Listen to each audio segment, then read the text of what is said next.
নমস্কার, আমি আপনাদের প্রিয় গল্পকার।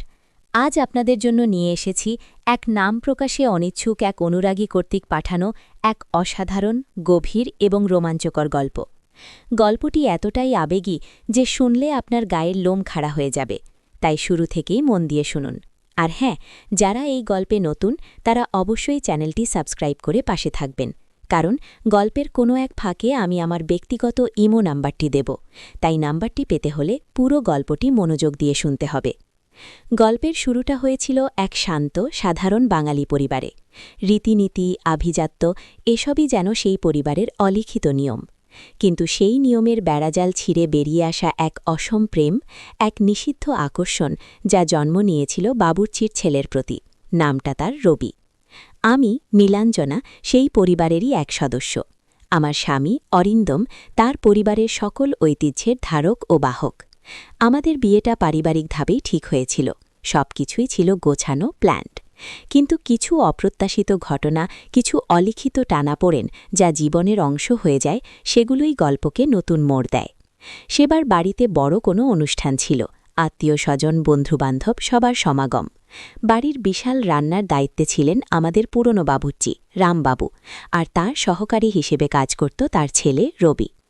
রবিকে আমি আগে কখনো দেখিনি। প্রথমবার যখন ওকে দেখি তখন মনে হয়নি এর মধ্যে এমন কোনো চুম্বকীয় আকর্ষণ থাকতে পারে যা আমাকে এমনভাবে টেনে নিয়ে যাবে। রবি ছিল ছিপছিপে গড়নের, শ্যামবর্ণ কিন্তু উজ্জ্বল চোখের অধিকারী। তার মুখে একটা স্নিগ্ধতা ছিল, এক অদ্ভুত সরলতা। যখন সে রান্নাঘরে কাজ করত তখন তার মধ্যে এক নিবিষ্টতা দেখা যেত যা আমার দৃষ্টি আকর্ষণ করত। আমি প্রায়শই রান্নাঘরের পাশ দিয়ে যাওয়ার সময় একবার উকি দিতাম। তার হাতের কাজ, তার একাগ্রতা সবকিছুই যেন এক অন্য জগৎ। অনুষ্ঠান চলাকালীন আমাকে অনেক দৌড়াদৌড়ি করতে হচ্ছিল। একবার আমি কিছু ফল আনতে গিয়েছিলাম, তখন দেখি রবি একা একটি কোণায় বসে আপন মনে কিছু একটা কাটছে। আমি তার পাশে গিয়ে দাঁড়াই। কি করছো? আমি জিজ্ঞেস করি। রবি চমকে তাকায়। তার চোখে যেন এক মুহূর্তের জন্য একটা ভয়ের ছাপ দেখা গেল, তারপর সেটা মিলিয়ে গেল। কিছু না আন্টি, ফল কাটছিলাম। তার কণ্ঠস্বর ছিল ভারী কিন্তু নরম। তুমি কি খুব ব্যস্ত? না, এখন একটু সময় আছে। আমি তার পাশে বসি। আমাদের মধ্যে কোনো কথা হচ্ছিল না, কিন্তু এক অদ্ভুত নীরবতা। সেই নীরবতাই যেন হাজারো কথার ভাষা প্রকাশ করছিল। তার চোখের দিকে তাকিয়ে আমি যেন হারিয়ে যাচ্ছিলাম। সেই চোখের গভীরে কি ছিল, সরলতা নাকি অন্য কিছু?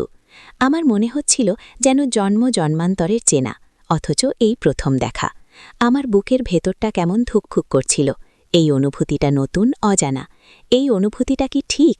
আমি নিজের মনকে বোঝানোর চেষ্টা করছিলাম। রবি তো রামবাবুর ছেলে। সমাজে আমাদের স্তর আলাদা।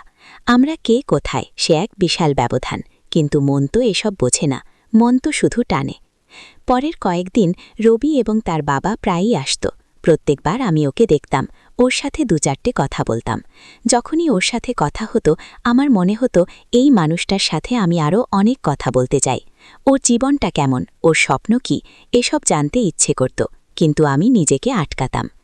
একদিন বাড়ির পেছনের বাগানে আমি একা বসেছিলাম। তখন রবি সেখানে আসে। সে ফুল গাছের পরিচর্যা করছিল। আমাকে দেখে সে একটু ইতস্তত করে। আন্টি, আপনি এখানে? হ্যাঁ, একটু নিরিবিলি। তোমার কাজ করছ? হ্যাঁ। আমি তার দিকে তাকিয়ে থাকি। আজকের দিনেও তার চোখে সেই সরলতা, কিন্তু একটু যেন গভীরতাও আছে। তোমার কি কখনো মনে হয় এই কাজটা ছাড়া অন্য কিছু করবে? আমি জিজ্ঞেস করি। রবি একটু হাসে। কেন আন্টি, এই কাজটা তো খারাপ না? না, খারাপ না, কিন্তু তোমার কি অন্য কোনো স্বপ্ন নেই? সে কিছুক্ষণ চুপ করে থাকে, তারপর বলে, স্বপ্ন তো সবারই থাকে আন্টি, কিন্তু আমাদের মতো মানুষের স্বপ্ন কি পূরণ হয়? তার কথায় একটা চাপা কষ্ট ছিল। আমার বুকের ভেতরটা মোচড় দিয়ে ওঠে। আমি বুঝতে পারছিলাম তার জীবনে অনেক প্রতিবন্ধকতা আছে, কিন্তু তার সরলতার আড়ালে এক দৃঢ়তাও লুকিয়ে আছে। স্বপ্ন পূরণ করার জন্য সাহস আর চেষ্টা দরকার। স্বপ্ন সবার জন্যই, আর পূরণও হতে পারে, আমি বলি। সে আমার দিকে তাকিয়ে থাকে। তার চোখে তখন অন্য কিছু, একটা কৃতজ্ঞতা নাকি অন্য কোনো ভাব। তারপর সে আমার দিকে এক পা এগিয়ে আসে। আমি চমকে উঠি। আমার হৃৎপিণ্ডটা যেন দ্রুত গতিতে ছুটে শুরু করে। রবি, আমি ফিসফিস করে ডাকতে যাই, কিন্তু আমার গলা দিয়ে কোনো শব্দ বের হয় না। সে আরও কাছে চলে আসে। তার হাতটা আলতো করে আমার দিকে বাড়িয়ে দেয়। আমি আমার হাতটা সরিয়ে নিই না, বরং আমার শরীরের প্রতিটি লোমকূপ যেন সেই স্পর্শের জন্য আকুল হয়ে ওঠে। আপনার স্পর্শ, সে প্রায় ফিসফিস করে বলে। সেই মুহূর্তে সমাজের কোনো নিয়ম, কোনো ভেদাভেদ, কোনো আভিজাত্য কিচ্ছু আমার মনে ছিল না। আমি শুধু অনুভব করছিলাম এক তীব্র নিষিদ্ধ আকর্ষণ। তার চোখের গভীরে আমি আমার প্রতি এক